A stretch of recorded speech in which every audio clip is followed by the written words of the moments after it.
So I asked my subscribers to submit their waifus to be ranked between D tier to S tier. We got tons and tons of responses, and being the self-proclaimed, self-certified, self-diagnosed god of waifu, I'm gonna sit down and judge each of you on whether I think your waifu is a hot piece of ass or belongs in the trash. So here's how the list is gonna work. Of course, if I already know a lot about the character or am familiar with the series, then I'll rank them based on overall preference from both design and personality. However, if I don't know much about them or haven't seen the series they're from, I'll be judging primarily off of design and physical traits. I'm talking about skin color. Now, I did my best to make sure every submission was covered on this list, except for those that were submitted after I had closed it, just because I already had a lot to work with. And if I missed anything submitted beforehand, I am very sorry, and you're free to call me any choice of slur down below. First up here, we have Revi from Black Lagoon. Black Lagoon is one of those, like, I'm not entirely sure how old it is. Also, I apologize, you're gonna hear me doing the quite a bit. But yeah, one of those slightly older series, but correct me if I'm wrong, but I just never got into it, even though, like, despite how mainstream and popular it is, I just never got around to it. But I've definitely seen her from time to time. She definitely has one of those, I want to say, like, hentai templates, dare I say it, or like maybe not even that, just kind of one of those designs that, I don't know, I can kind of see it happen more than once, but she on her own is definitely iconic. And yeah, I will say, on the surface, she's pretty fucking badass. She seems to be like a real staple for waifus in the anime world, very recognizable, of course, but not personal enough to make it to S tier, so I'm gonna place her comfortably in A tier, but high A tier, for sure, I recognize that. Next up, we have Ryuko Kill la Kill, a series I really need to get back to. I watched like the first maybe 3 or 4 episodes, and I really enjoyed it. The animation is really unique, the characters are really colorful. It seemed like a series that I would love, but I just stopped, but I really gotta get back into it. But she's awesome. God, I loved her every second she was on screen. She's one of those waifus. In fact, okay, this early into the list, because there's a few characters on here who are, like, who I would list as, like, queen or, like, true waifu, like, ultimate waifu supremacy, and, Ryuko, I think she qualifies, so you know what, yep, she's gonna go in S tier. Next up, we have Mitsuki Koga. This is from a little-known manga. I think it's little-known. I don't read it. I mean, if I don't read it, then clearly nobody knows about it. From a manga series called The Guy She Was Interested In Wasn't a Guy at All. I believe it's a Yuri series. So this was submitted by my fiance Obsidian, and I'm probably gonna be sleeping on the couch tonight because she just... this right here, this is the most appealing picture that I found. Just a quick search of her character she's personally not my type. I can kind of see how, you know, she's kind of like got the little like edgier, like more tired gothic look to her. On the surface, not really me, not really my thing, but nothing inherently wrong with her objectively. So yeah, B tier, got SAB going on here. We're gonna keep it going? Let's see. We got My Girl Sayori, Doki Doki Literature Club. I actually made a video years ago on my original channel. After playing DDLC for the first time, I actually got so depressed, so down in the dump. I was so immature back then. Like, I got so sad after watching Sayori die. I got to the scene where she hung herself, and I was just, I was laying in bed late at night. It must have been like, I think it was like midnight. And I was so depressed after seeing that. I was so unhappy. There was not enough hentai in the world to bring me out of that slump. But she does have my personal favorite design. I never finished the game, but she is my personal favorite girl. She's so adorable, but she barely misses S tier. Just barely. Honestly, not much more can be said about Yuri. I really like her, not as much as Sayori. Again, I need to go back and play the game, really appreciate the characters. I don't hate Yuri, I really love her. I need to learn more about her, but as it is, I recognize that she is amazing. She is indeed queen, I will give it that. She is definitely top, but again, I don't think I have the right to place her any higher than A tier. Next up, we got Lisa from JoJo, or Risa. I don't know how they say it in the dub. I have not seen JoJo either. There's a lot of mainstream series that I really need to catch up on. I will say JoJo's art style, just, I can't say I like it. I'm sure the fandom has heard enough of that crap, but yeah, I can't say I enjoyed the art style, and just because of that, any character from that series is gonna be ticked down a bit, but she does have a very nice design, very appealing. I definitely like her. I'm sure if I watched the series, I would really enjoy her. But just because it's, I don't want to be too harsh here. Okay, it's B or C. I gotta retract points from myself just because I haven't watched the series, so I can't be too hard on her. But, okay, B tier. We're gonna go B tier. Hopefully you guys can understand it. I'm very sorry. Next up, we got June Fufu from Zenless Zero. This is something I really need to invest my time into. I've heard about Zenless just so many times. It keeps being brought up. Obviously, you're a weeb. No matter where you go, you're gonna hear about this. She does have an incredibly cute design. She looks like a really creative character. So, honestly, just on the surface, yes, okay, we're gonna go A tier here. I really like how she looks. And I know just a little bit ago we were talking about queens. Well, look at that, we already have one. Frieren, there really needs to be just so little discussion. Frieren will always be S tier. I absolutely love her. I know people criticize her dub voice nowadays, but to be fair, that's just opinions I saw on Twitter. And Twitter, just in anime Twitter in general, at least the more acceptable side to things seems to be just like strictly anti-dub. Like, I never see them say a single positive thing about anime dubs, ever. But I think the Frieren voices are just fine. I think they're perfect. She became such an anime icon just like overnight. You couldn't go a day on Twitter without seeing her.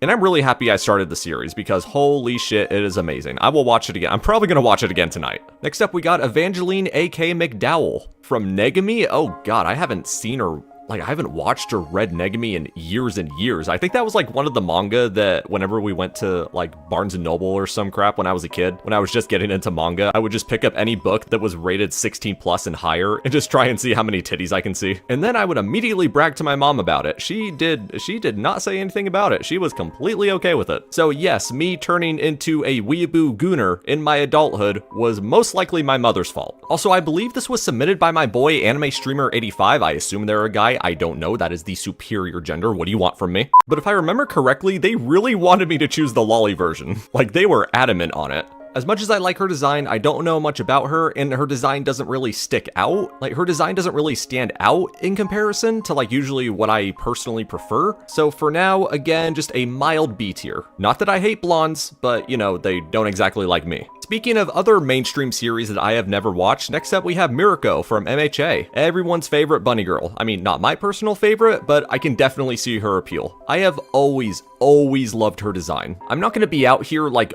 aggressively simping for tan anime girls. However, I usually tend to give them recognition because most of the time they look really nice. I don't know if I'm ever gonna sit down and watch MHA. I've heard some criticisms towards it. Okay, just because her design looks really nice, I've always loved her design, she is gonna be A tier. I'll leave it at that. I hope you guys are happy. Since we're on the topic of anthropomorphic furries, next up we got Luna, Hell of a Boss. Now, initially wanted to keep this list to like anime and manga. However, like waifu, technically, I mean, it can break out of that, so having a couple from like video games or other like American shows or whatever, that's completely okay. Now furry, oh god, I haven't been a furry since I was like a furry for maybe like a couple of months back in like 2019. Got right out of high school, built up my independence, and then just flushed it right down the fucking toilet. Nowadays, furry isn't really my thing, but I also recognize I am a big Hell of a Boss fan. I really love Vivian's projects, and Luna is a top tier character. She is very, very incredible, but just for the standards that I built for this list, primarily focusing off of anime girls and such, I know it seems a little unfair, but she barely misses the top spot. Next up, we got Lucy from Cyberpunk. Now, if DDLC made me depressed, oh my god. After I finished Edge Runners, oh gee, I wanted to blow my fucking head off. I'll give credit. I know, like, the series, like, it makes sense for it to end the way it did. Not every series has to have a happy ending, but obviously I'm not gonna be very happy when it happens. It has been a while. I do need to watch the series again, but from what I remember, Lucy was a very fun character. Most of the characters in that show were really nice, but I remember Lucy really stood out. And you guys are probably gonna think I'm incredibly picky because, yes, admittedly, I am. As much praise as I can give Lucy, she just, personally, I don't think about her all that much when thinking of the best characters. So again, she also just barely misses S tier. Next up, we got Morgiana from Magi. I don't know anything about this series, but this is just one of the cutest character designs I've seen in a while. I absolutely adore her. Not much to say about this one, just on the surface, she looks really cute. I don't know much about her, so again, she's sharing the spot with the A tier squad. Next up, from Fate Grand Order, we got Kiyohime. Another series I've heard a lot about, but have done absolutely no research or anything about it, but what I can say is that this character design is nothing short of peak. I love absolutely everything about this, and oh my god. When just looking at one of your characters wants to make you get into the series, then oof. This is one of those times where the design is just so appealing to me that I have to throw all biases and all personal experience out the window and give them the proper S tier credit. And I'm gonna spoil it for you guys right now. We're gonna stay here for a little bit because next up we got the almighty Queen Toru. Toru is absolutely what all waifus should strive to be. She's cute as hell, she's colorful, she has a lot to her for having what you'd think would be a very basic personality. She is incredibly energetic, she is incredibly passionate, she is just an absolute treasure to her own series. I don't think I can give any greater compliment than that. I love Dragon Maid, it's one of my favorite anime ever. It is just, it is so amazing. Any criticism towards the dub is entirely fair. The dub was, while I think the voice acting was good, it had some moments of localization that we all know about and we can all agree was not very good. In fact, it was even terrible. But as is, Toru is just peak perfection. Just absolute, yep, S tier. Always S tier. And even after the standing ovation that I just gave our favorite dragon girl, even she admittedly does not compare to my girl Tomo Aizawa. So whenever someone asks me what my favorite anime would be, I begun to realize that it really does just depend on the week. For a short time, Demon Slayer was my favorite anime, and then it was topped by Dr. Stone, and then recently Demon Slayer became #1 again because of the movie. But I think for the longest time, Tomo-chan is a Girl was in fact my favorite anime. Not only that, it's also my favorite manga. And oh my god, Tomo is peak tomboy. Now, I love tomboys. They're not what I immediately go for when thinking about my favorite girls, but that doesn't make them any less amazing. And Tomo was literally made to be just the best tomboy that you can ever conceive. While she doesn't have my favorite design ever, her personality, just who she is, it's one of those things where, cringily enough, it's one of those things where it's like, I mean, yeah, she looks okay, but her personality though, bro, it's just, oof, you gotta get up in that. So no more nonsense. Tomo is S tier and she, oof. I was about to say she's the highest S tier of the day, but in terms of which series I enjoyed, yes, she's at the top so far, but Frieren overall as a character, she still has the top for me. Well, that didn't last too long because next up we got Maureen Kitagawa, and I think she pretty much speaks for herself. For me, Dress Up Darling was a prime example of don't judge a book by its cover, because that's exactly what I did. I was not in a good headspace when I saw this. I had heard about it, I had seen Maureen everywhere, and I just kept telling myself, it's gonna be a really shit series where just the main male character gets like slapped around because he walked in on the main heroine like taking a dump in the woods or something. No, I was absolutely wrong. I decided to give this a try. I remember, last Christmas, it was my trip to Hawaii, and anyone who has visited or lives in Hawaii and stays there for an extended period of time, they can tell you that there is almost jack shit to do. So for me, I was like, okay, I'm bored, I'm gonna try it, and holy shit, my Dress Up Darling, it just blew away all my expectations. I was so wrong about it. And Maureen Kitagawa is just, yep, S tier. She is perfect, she is queen, she is Yep, I would have to say that she definitely tops the waifu list right now. She's definitely the highest one. Next up, we got Misato Katsuragi from Evangelion, another old-ass series that I know jack shit about. I haven't seen it, I hover over it every so often, I just can't give myself that final push. While she looks really cool, I just personally, I can't add any real comment. And so to any fans out there, especially the one who submitted her, I am very sorry. For Ritsuko, I have to say the exact same thing. It's no offense. I'm sure she's amazing. I promise, I'm sure she is absolutely fantastic. I don't want to be dishonest. I hope you can understand that. Oh boy, this one really blew me away. Next up, we got Barghest. Barghest? Wait, actually, how the hell do you say that? Okay, Barghest. Yeah, I was correct. I just had to say it a little faster. Holy shit, this fucking design, dude. Again, I haven't played Fate Grand Order, I know nothing about it, but this is one of the coolest designs I've ever seen. She is sick as fuck. She seems like just ultimate muscle mommy. I like muscle mommies, I don't really think about them all that often, but I can guarantee you, I'm gonna be thinking about this one for quite a while. Definitely want to learn more about her, and for now, I'm just gonna... Her design enough is S tier. Next up, we got Medaka Kurokami from Medaka Box, another series I have not seen. You guys are probably not gonna like this, but she looks really basic. I mean, it's probably a really basic series. Obviously, you know, there's countless anime out there. A lot of designs aren't exactly gonna be amazing or original every time, but her design and just the art style mixed with it, she just has a very basic look. I'm gonna have to be really unfair with this one, but I can't place her any higher than C tier. If I knew more about her, she'd probably rank higher, but for now, Yep, unfortunate. Next up we have Nico Robin. Now, of course, everybody sit down, put the pitchforks down. I have seen One Piece. I know a decent bit about it. I actually recently tried restarting it, and I got like, I think I'm like on episode 40 or something. I think over episode 40, and it's just, it's not that I don't enjoy it, it's just you start a series that you know has over 1,000 episodes. Okay, you probably want to put that time somewhere else. Now, my initial marathon, like years and years ago before my laptop died, I made it halfway through Alabasta, so I did not get to know really anything about Robin as a character. I do know that Enies Lobby, which is considered one of, if not the best arc in the whole series, is like centered around her. She's a huge character to that arc, and honestly, that enough is to give her A tier recognition because she does look good. I mean, One Piece women, in my opinion, they tend to be kind of copy-pasted when it comes to like anatomical designs. Not that they're all like that, of course, but it's just one of those small things that kind of catches my eye. I can't really rank her any higher because of that, but I recognize that she is a phenomenal character. From SAO Internal Factor, we have Koharu. I remember SAO was my shit back in the day, but I got over it really fucking fast. Every time I see Koharu, she looks like, what's her name?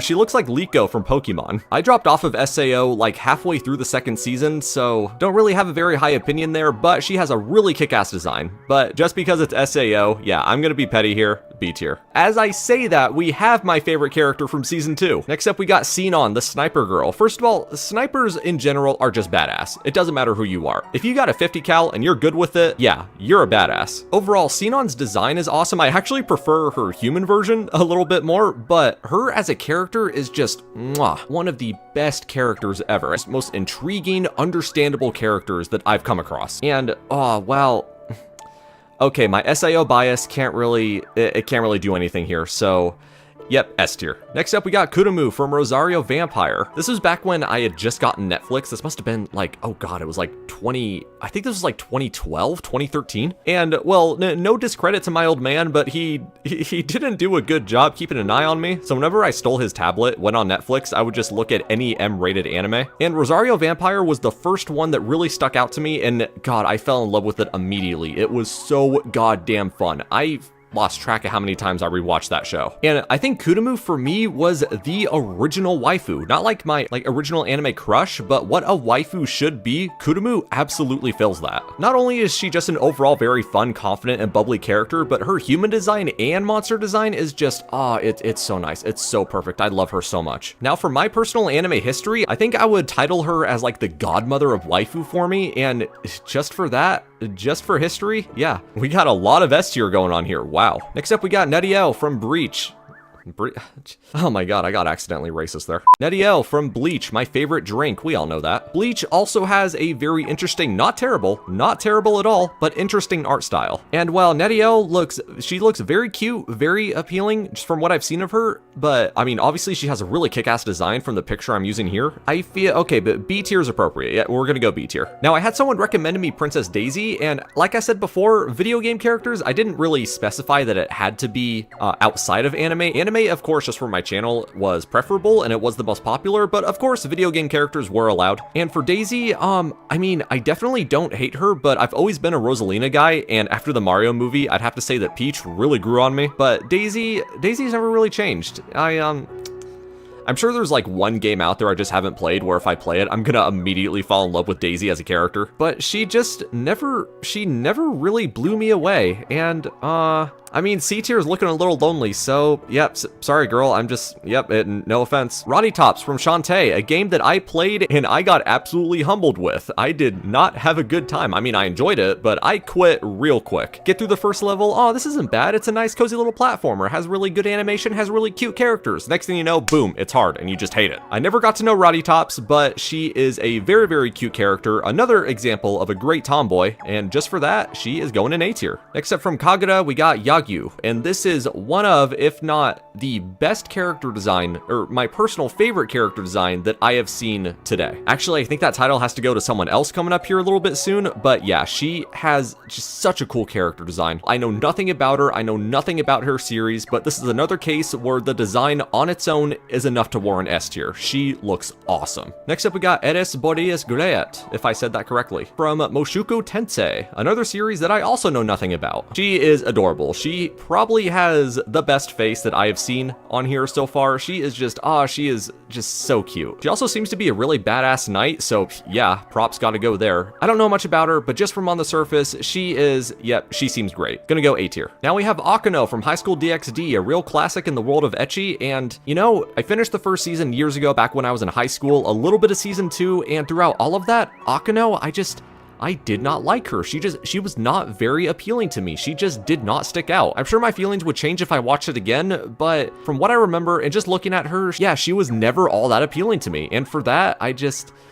yeah, she's not all that special for me. C tier. Now, this is a strange one. Next up, we got Soraya from Monster Girls. One of the most popular videos on my old channel was like the whole Knuckles meme where I inserted the Monster Girl characters. And when I ranked Soraya as mid, I had a lot of people saying like, yo, that's not right, man. Soraya's awesome. She's the best. Oh my God, she's amazing. Guys, people, I ain't fucking a horse. I know for those of you who have like kept up in like the whole like, you know, like Monster Girl erotica like world, I have both of the Monster Girl encyclopedias, and in those books, like when it comes to centaurs and stuff, like right at the section where like it merges from a human to a horse, that like right there is where they kind of have the organ that you need to reproduce with. And even if canonically that's what Soraya had, I mean, yes, her top half is great, but like that ass though, people, that's a horse's ass. So while she is amazing, she just like, when I want to fuck, I ain't smelling a barn. Next up, we got Lukoa. Now, this is something worth smelling. I think Dragon Maid has just one of the best overall casts, just in general, just every girl, every character. I mean, obviously not all the characters are girls. Not much to say about Lukoa. I really love her, but she's certainly not Toru level. Next up from Hell of a Boss, we got Beelzebub. I saw that episode once. Isn't this the character that's played by Kesha? Yeah, I think it is. And I remember I really enjoyed that episode. I gotta go back and watch it again. And just from her design alone, just from that, yep, A tier. She's awesome. Going back to Evangelion, we got Rei. I believe she's the main character. I don't know. She's the first character I've seen. And yeah, it's just, it's the same story from before. Just, I mean, I really like her design though, but I don't think it's fair. I haven't seen the series. I can't give her proper credit. Next, we got Lyn from Fire Emblem, another really badass character. Never played Fire Emblem, know almost nothing about it, but she looks really badass. Keeping it simple, going B tier. Now we got Sue, the almighty slime girl. Whoever sent this in really wanted to make sure that we include her adult form, like primarily her adult form. And well, yeah, of course, but come on, man, you can't diss on the short girl. Now, slime girls are incredibly low on my list when it comes to taste, but Sue alone, her personality, she is so adorable. She is so perfect. Yep, we popping her in A tier. Next up, we have probably, in my opinion, is the coolest design of this entire list. We have Sorosaki Hina. Look at this character. She is so cool. That alone is S tier. That is just, that is a sick ass character. Never played Blue Archive, but oh my God, I think I'm gonna. Next up from Genshin, we have the Knave. This is a boss that I have yet to fight, but she looks so freaking cool. Probably gonna reinstall Genshin after this, but she's cool, but she's not special enough. Okay, yeah, B. I'm sorry, she's cool, okay, I've said it, she's cool. Now we got Shantae, fun character to play as, fun character to follow, not my favorite design, like, in the least bit. It's personally not me. It might be because of the overall art style, but just, for whatever reason, yeah, Shantae is just not my personal favorite looking character. And since I didn't play the game that much, I feel that this is most appropriate. C tier. Next up is Makoto Arabe from Mysterious Girlfriend X. This is a really cute character. I've always really liked the short hair girls, and kind of like the timid looking nature is super, super cute. I haven't seen the series, but, yep, B tier. Next up, we have Ozen from Made in Abyss, the only character in that entire series that I could legally get away with fucking. Haven't seen the series, the art style really doesn't catch me onto it. I know it's incredibly popular. Even most people that I've seen said got creeped out by it actually enjoyed it. I am interested in starting at some point. The art style is a little, I know it might seem petty, but the art style is just, it's a little iffy for me. So while she is cool, she's gotta go C. We got Altina Orion. This is gonna be a quick one. A very cool looking character, but also a very basic looking one. I don't know anything about her series and just C tier. Simple as that. Now, Rana Lynchin from Freezing. This is one of the coolest characters on here. Just such a badass looking character. Super sick. Never seen the series either, but I'm definitely interested now. I'm sure she's incredibly badass because she definitely looks like it. Her design is in fact amazing, but just not enough to make it to S tier on its own. But let me tell you what is enough. Next up, we got Matsu from Sekirei, another series that I found on Netflix. Matsu was my favorite then, she's my favorite now. Busty ass nerdy redhead. She checks off all three right there. She's absolutely perfect. S tier is her home, and it will forever be. Ai Hoshino from Oshinoko, a series that just loves shoving itself in my face every goddamn time. I remember there was a time for like 3 months where no matter where I go, this series kept popping up. You kept seeing the front, like the front picture, like that one right there. Everywhere I go, it wanted me to watch it so goddamn much, and just for that, just out of petty, you can just fuck right off the B tier. Ai Hayasaka from Kaguya-sama, another series I have to get back to because I have heard nothing but great things about it. She looks good, don't know much about her, but she looks good, but not, unfortunately, not the best. Last two, we got Lumine from Genshin, the clearly inferior choice, I will say. Haven't made it that far in the game. I chose her brother. Yeah, there really is nothing to her. I mean, she looks good, but yep, so, sorry about that. Finally, we got Shiroko from Blue Archive. I like the ears, I like the scarf, I love the palette, but I love nothing, unfortunately. It's just, she looks good, but, yep, we're just, yep, boom. Right there. So there we go. Those are all the waifus officially ranked. I know I probably made a few enemies here, but you know what? That's completely okay. I probably deserve it. So yeah, if you sat through this entire list with me, yeah, thank you guys very much for watching. Thank you for your submissions. This was actually a lot of fun. I haven't done a tier list in so long. And I should also be thanking you guys because I definitely got some anime recommendations, some gaming recommendations, a lot of good stuff here. I will say overall, for the most part, you guys got some pretty good taste. I respect you. So yeah, we're gonna leave it at that. Hope you guys enjoyed. Thanks for watching. Peace out.